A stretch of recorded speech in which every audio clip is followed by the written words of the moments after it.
శ్రీ గురుభ్యో నమః 2024 అక్టోబర్ 1వ తేదీ మంగళవారంతో ప్రారంభమై 10వ తేదీ గురువారంతో అంతమయ్యేటువంటి అక్టోబర్ తొలి 10 రోజులలో వృశ్చిక రాశిలో జన్మించిన జాతకులకి ఫలితాలు సూచనలు సలహాలు క్లుప్తంగా 3 పాయింట్లు తెలియజేయబోతున్నాను.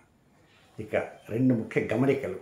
మొదటి గమనిక ఏంటంటే మీకు లాభస్థానంలో అంటే 11వ స్థానంలో మీ రాశి నుంచి లెక్కించుకుంటూ వెళ్తే 11వ రాశిలో అంటే కన్యా రాశిలో అక్టోబర్ 2వ తేదీన కంకణాకార సంపూర్ణ సూర్యగ్రహణం జరుగుతున్నది. కేతుగ్రస్తంగా 7 నిమిషాల 25 సెకండ్లు ఉంటుంది.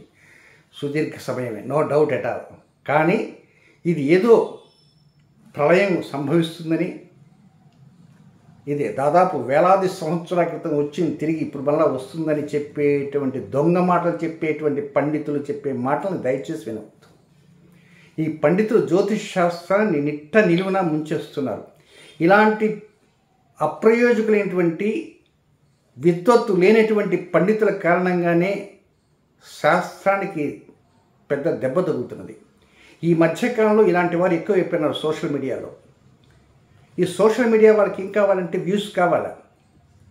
నన్ను దాదాపు కొన్ని వందల మంది అడిగారు సోషల్ మీడియా వారు. నేను వెళ్ళలే. సార్ కారు పెడతామండి, మీరు వచ్చి చెప్పండి, మీరు చెప్పిన దానికి మీకు డబ్బు కూడా ఇస్తామండి. No, I don't want. నేను వెళ్ళలే. ఎందుకండి, నా ఛానల్ నేను చెప్పుకోవడానికే నాకు సమయం చాలటలేదా బాబు, ఇంకా మీకేం చెప్తాను అని ఏదో చెప్పేశారు. ఎందుకంటున్నానంటే వాడు ఏదో చెప్తారు, ఒక్కోసారి వారి వ్యూస్ కోసంగా వీరి చేత కూడా చెప్పిస్తుంటారు. ఇవన్నీ నా దృష్టికి వచ్చాయి. కనుక ఈ చెప్పేటువంటి బోగస్ మాటలు వినకండి. ఇవి కేవలం పక్కా బోగస్. ఈ గ్రహణం 7 నిమిషాల 20 సెకండ్లు జరిగేది ఖాయము. కన్యా రాశిలో జరిగేది ఖాయము. నా జన్మరాశిలో జరుగుతుంది. నేను ఎంతో ఆనందంగా ఉన్నాను. నేను ఎక్కడ బాధపట్టలేదు. ఇది భారతదేశంలో కనపడదు. కనపడినా కొంపలు అంటుకుపోవు.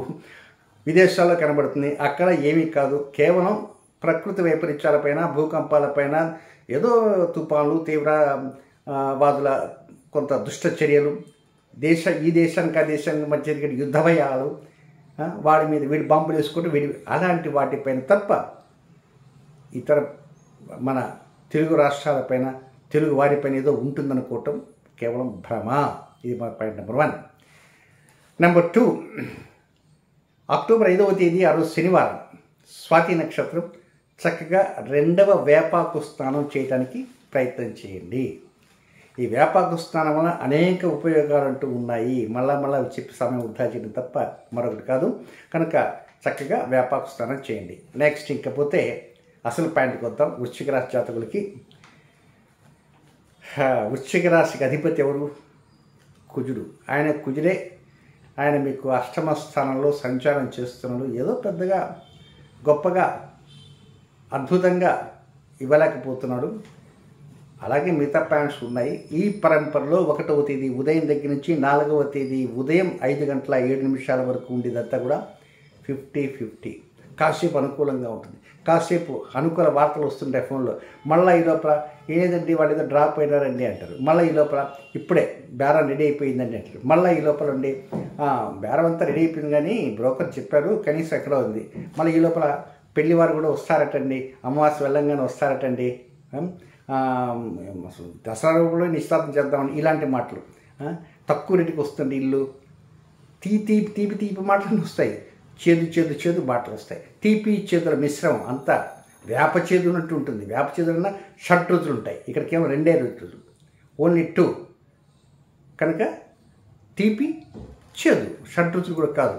ఆ విధంగా 1వ తేదీ, 2వ తేదీ, 3వ తేదీ, 4వ తేదీ తెల్లవారి ఉదయం 5 గంటల 7 నిమిషాలు కాఫీ తాగే టైంలోకి ఇవి తప్పదు. సరే, ఏదైనా ఫేవరబుల్గా వచ్చేమైనా పని అయిపోతుందంటే వీణుల విందైన వార్తలు మాత్రమే తప్ప పని కావటం అంటూ ఉండదు. కేవలం శ్రవణానందమే అంతే. నెక్స్ట్ 2వ పాయింట్కి వెళ్దాం. 4వ తేదీ ఉదయం 5 గంటల 7 నిమిషాలతో ప్రారంభమై 6వ తేదీ 9వ తేదీ ఉదయం 4 గంటల 8 నిమిషాల వరకు ఉండేది. అంటే ఇది 4 full day, 5 full day, 6 full day, 7 full day, 8 full day, మొత్తం 5 రోజులు. 4వ తేదీ ఉదయం నుంచి 9వ తేదీ ఉదయం వరకు ఉండేదంతా ఇది కూడా 50-50నే. అయితే మొదట ఒక 4వ తేదీ 5వ తేదీ 6వ తేదీ 3 రోజులు డే టైం అంతా ఎలా ఉంటుందంటే డబ్బు కావాలి, డబ్బు కావాలి, అప్పులు ఉన్నాయి, రుణభారం ఉంది, అది పెట్టాలా, ఇది చేయాలా, పెద్దవాడికి డబ్బు ఇవ్వాలా, అమ్మాయికి డబ్బు ఇవ్వాలా, పోతే పిల్లవాడు చదువుకు డబ్బు కావాలా, అమ్మాయి వివాహానికి డబ్బు కావాలా, ఆరోగ్యానికి డబ్బు కావాలా, కేవలం వేరే నామస్మరణే ఉండదు. డబ్బు డబ్బు డబ్బు డబ్బు. ఏదైనా ఆస్తం ఇవ్వాలా, ఆస్తం ఇవ్వటానికి రెడీగా ఉన్నప్పటికీ కొనేవాడు ఉండడు. ఒకవేళ ఇదా ఈ ఎక్కడ హైడ్రాలో కూలుస్తారేమోనే అదొకటి. దీనికి అన్ని డాక్యుమెంట్స్ ఉన్నాయి. ఏం డాక్యుమెంట్స్? అన్ని డాక్యుమెంట్స్ గవర్నమెంట్ డాక్యుమెంట్స్ కూల్చిపారేశారండి రేవంత్ రెడ్డి గవర్నమెంట్లో. అదొకటి. అది రేవంత్ రెడ్డి గవర్నమెంట్ తెలంగాణకు మీద ఏపీలో ఉంటారు కనుక ఆ భయం అనేది ఉంటుంది. ఇవి ప్రభుత్వ అధికారులు కూడా డబ్బులు తినేసేసి సంతకాలు పెట్టారు, దొంగ సంతకాలు పెట్టేశారు. అందువల్ల నమ్మకాలు అనేవి పోతున్నాయి. దీనివల్ల ఏమవుతుందంటే కొంత డబ్బు కావాలి, దాన్ని ఎక్కడ తాకట్టు పెట్టాలంటే ఏమో మీ దానికి ఎంతమంది అప్పులు ఉన్నాయో ఏమో, కేవలం దీంతో మనసంతా. ఆ విధంగా 4వ తేదీ 5వ తేదీ 6వ తేదీ 7వ తేదీ 8వ తేదీ 2 మాత్రం కొద్దిగా తోబుట్టుల వలన ప్రశాంతత, శ్రేయోభిలాష వలన ప్రశాంతత, మిత్రుల వలన, సన్నిహితుల వలన, ఎవరన్నా గురువుల వలన కొంత అనుకూల పరిస్థితులు వచ్చినట్టుగా, మంచి మాటలు వింటున్నట్టుగా, ప్రశాంతంగా కడుపు నిండా భోంచేసినట్టుగా, అమ్మయ్య డబ్బు రాకపోయినా మీరు చెప్పిన మాటల వలన మాకు కడుపు నిండిపోయిందండి, ఎట్టయినా సరే అప్పు తీరుతుందండి, ఎట్టైనా సరే మేము అమ్ముకోగలమండి, ఎట్టైనా సరే మేము కొనగలమండి, ఎట్టైనా అమ్మాయి పెళ్లి చేయగలమండి, ఎట్లయినా సరే అప్పు చేసినా అబ్బాయి చదువు పూర్తయిపోతుందండి. కొంచెం ఆ కడుపులో ఉండే బాధ తొలగిపోయడానికి అవకాశాలు ఉంటాయి. ఎప్పుడు అవి 5, 6 తారీఖుల్లో, 4, 5, 6, 7, 8 తారీఖులు, ఆ 2 రోజులు అయిపోయిందా. నెక్స్ట్ 3వ పాయింట్కి వస్తే 9వ తేదీ ఉదయం నుంచి 10వ తేదీ అర్ధరాత్రి వరకు. ఇది కొంచెం ఆరోగ్య విషయంలో జాగ్రత్తలు తీసుకోవాలి, ఉద్యోగ విషయంలో జాగ్రత్త తీసుకోవాలి, వాహనం విషయంలో డ్రైవింగ్, కారు కావచ్చు, 2 వీలర్ కావచ్చు, సైకిల్ కావచ్చు, ఏదైనా హడావుడిగా డ్రైవింగ్ చేయవద్దు, దిక్కులుస్తూ డ్రైవింగ్ చేయవద్దు, ఫోన్ మాట్లాడుతూ డ్రైవింగ్ చేయవద్దు. ఒక్కోసారి మనం జాగ్రత్తగా ఉన్న వెనకవాడు దిక్కులు చూస్తూ వచ్చి కొట్టేస్తాడు, వెనకవాడు వచ్చేస్తాడు. కనుక మీరు బాగా లెఫ్ట్లో నడుస్తున్నా ఒక్కోసారి అలా వెనక్కి తిరిగి చూస్తున్నారు, ఎవడెవడు దిక్కులు. ఒకడు తాగి తోలుతుంటాడు, వాడికి 3 సార్లు పోయి ఉంటాడు జైలుకి, పోయినా బుద్ధి రాదు. అలాంటి వాళ్ళు ఉంటారు. కానీ కొంచెం జాగ్రత్తగా ఉండండి. ఆరోగ్య విషయంలో కూడా జాగ్రత్త తీసుకోవాలి. షుగర్ కానీ బీపీ కానీ ఉంటే ఏమింటే రోజు మింగేదే కదా అనొచ్చు. కనుక ట్యాబ్లెట్స్ బీపీ ఉండేవాళ్ళు, హై బీపీ ఉన్నవాళ్ళు రెగ్యులర్గా వైద్య సేవ తీసుకొని ప్రయత్నం చేయండి. సరే, ఇవన్నీ నేను చెప్పేటువంటి కాబట్టి మీకు తెలుసు అనుకోండి, కానీ కొంచెం జాగ్రత్తలు చెప్పడం అనేది నాకు ఇష్టము. కానీ మీరు జాగ్రత్త తీసుకుంటేనే నేను సంతోషంగా ఉండగలను. ఇక నెక్స్ట్ కొన్ని ముఖ్య సమయాలు ఉన్నాయి. ఏ సమయాలంటే వృశ్చిక రాశిలో జన్మించిన విశాఖ నక్షత్ర 4వ పాదంలో జన్మించిన జాతకులకి 2వ తేదీ బుధవారం మధ్యాహ్నం 12:23 నుంచి 3వ తేదీ గురువారం 3:22 వరకు వారికి అనుకూలమైన సమయం కానే కాదు.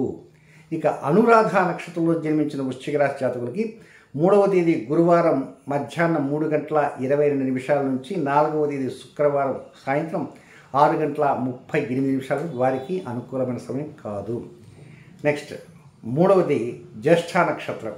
జ్యేష్ఠ నక్షత్రం జన్మించిన జాతకులకి 4వ తేదీ శుక్రవారం సాయంత్రం 6:38 నుంచి 5వ తేదీ శనివారం రాత్రి 9:38 వరకు వారికి అనుకూలమైన సమయం కాదు.